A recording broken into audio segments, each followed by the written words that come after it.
Trying to figure out how you can get the top of your 3D printed parts to come out as smooth as a molded part? Well, in this video, I'm going to show you about a feature called ironing and exactly how you can set that up to get surfaces that look like this.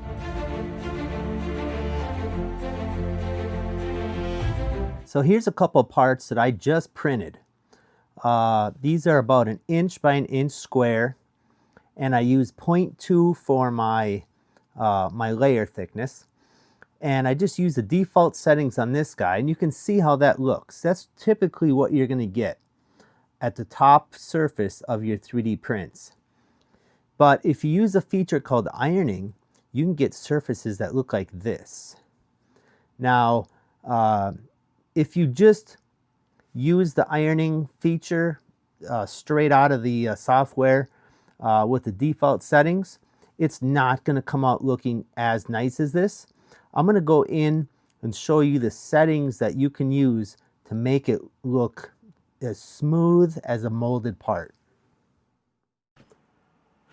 First, though, I want to talk to you a little bit about what exactly ironing is.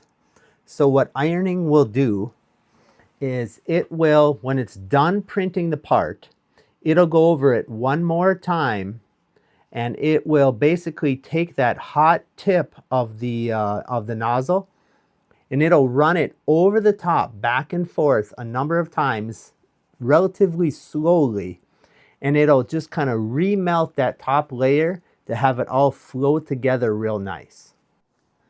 Okay, so I'm using Bambu Studio with my Bambu P1S printer, and to go into the ironing settings, you go, it's under the quality tab here. So we're going to scroll down until we see ironing. And then we're going to look and we're going to select the ironing type.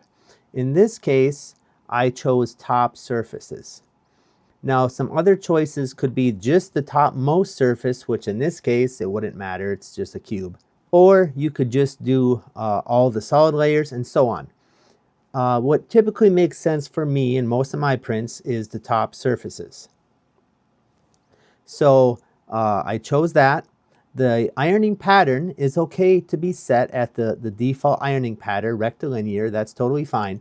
But the one setting that you need to change that will make this so much better is in the ironing flow. So what we're going to want to do, the default is 10%. You are not going to see the results that I showed you earlier in this video if you choose 10%.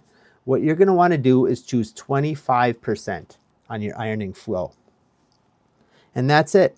All the rest of the settings in ironing will work just fine, and you will be having excellent results.